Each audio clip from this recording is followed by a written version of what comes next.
Behind the Green Bird pub, there was a big car park. It was a busy pub, and every night there were lots of cars there. Tonight, there was a woman in the car park too. She stood in the dark behind a tree, watching and waiting. Her name was Rosa, and she was 20 years old. She worked in a hotel 6 days a week, but not on Mondays. On Mondays, Rosa did something different. And today was Monday. It was cold. Rosa pushed her hands into the pockets of her coat. It was a night for trousers, but Rosa wore a short skirt and nothing on her legs. That was important. After a time, a woman came out of the pub and walked across the car park to a blue Ford car. The woman was about 50 years old, and she walked slowly. She sang quietly, with a little smile on her face. She's drunk, Rosa thought, but she's going to drive. The woman got to her car and put a hand on it. She wore a long green coat and grey trousers, and she had blonde hair. Very, very blonde hair. "Oh dear, my head," she said, then laughed. That hair colour came out of a bottle, Rosa thought. She took a small bottle from her pocket. There was some red liquid in it, and she put some of the liquid on her leg.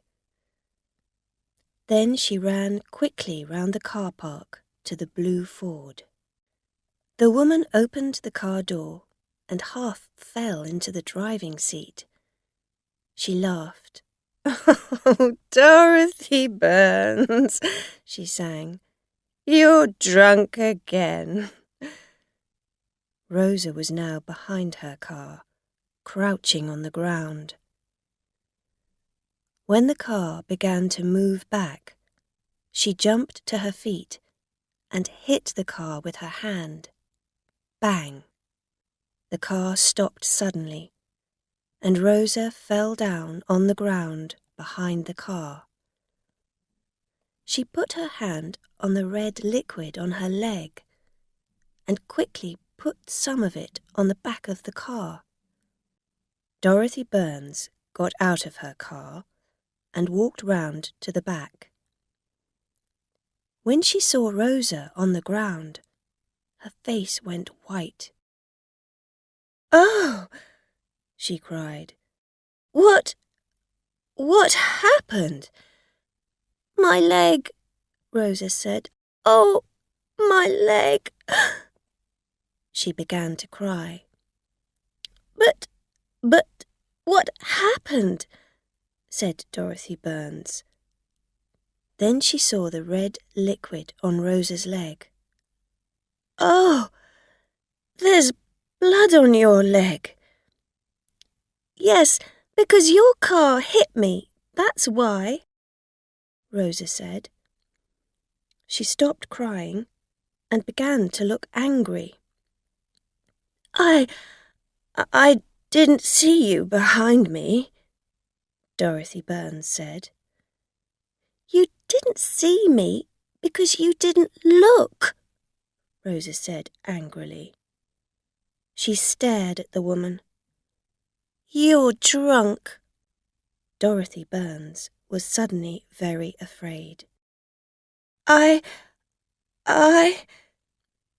Yes, you smell of whiskey. I can smell it from here," Rosa said. "I'm going to call the police. Now." "Oh, no, please," Dorothy Burns said. "I'm very, very sorry, but not the police.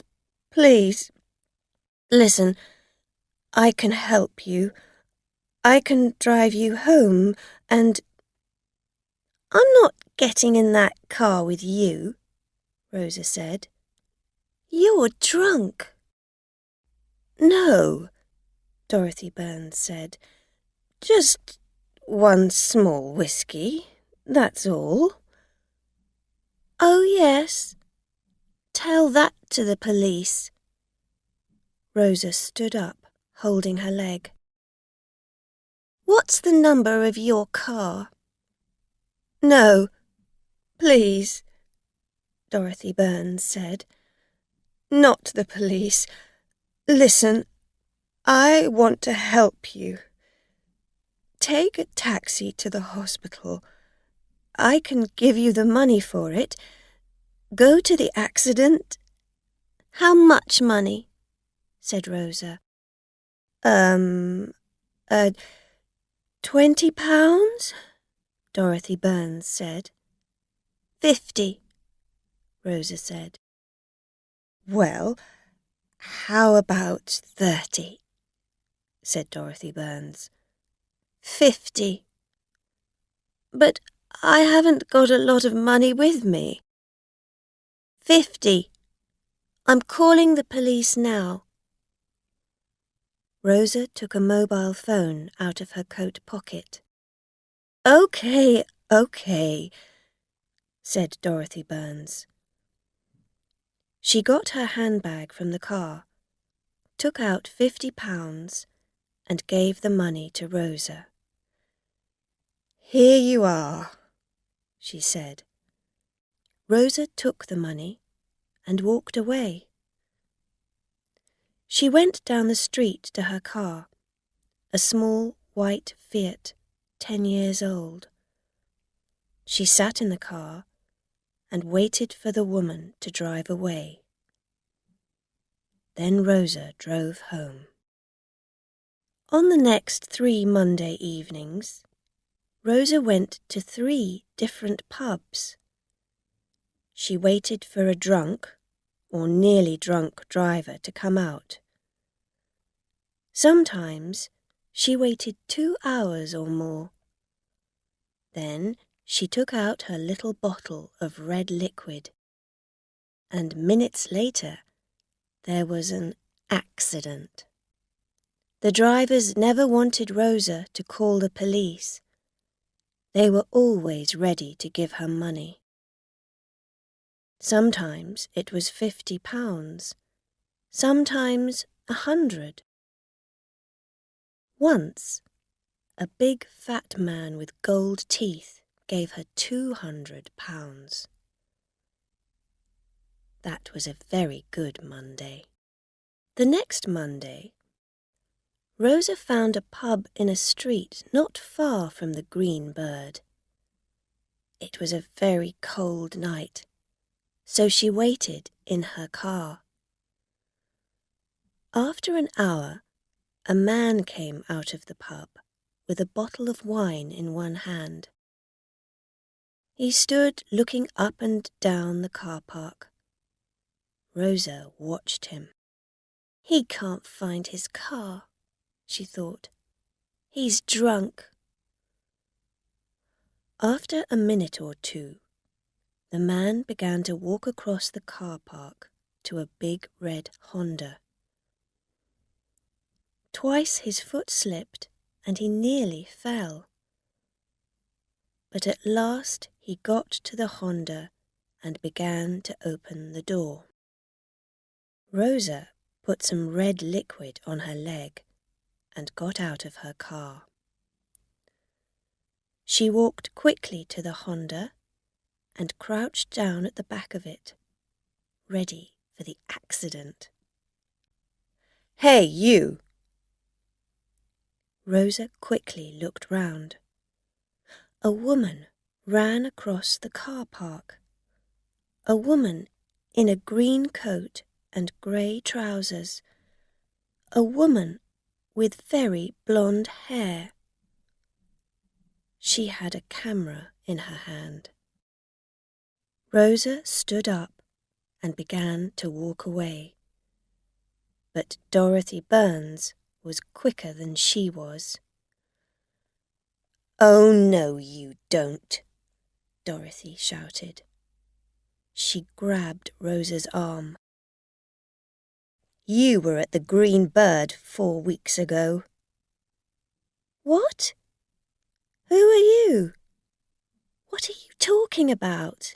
Said Rosa. I'm just going home. Let go of my arm.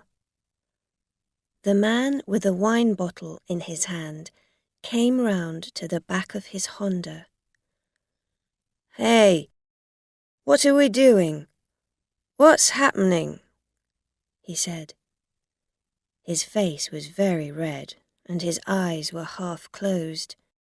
This woman took £50 from me 4 weeks ago, Dorothy Burns told him. She's a fake. She gets down behind your car and then says your car hit her. But it doesn't. She does it to get money out of you. She says, "Oh, you're drunk and I'm going to call the police." And because you are drunk and you're afraid, you give her money to stop her. I did.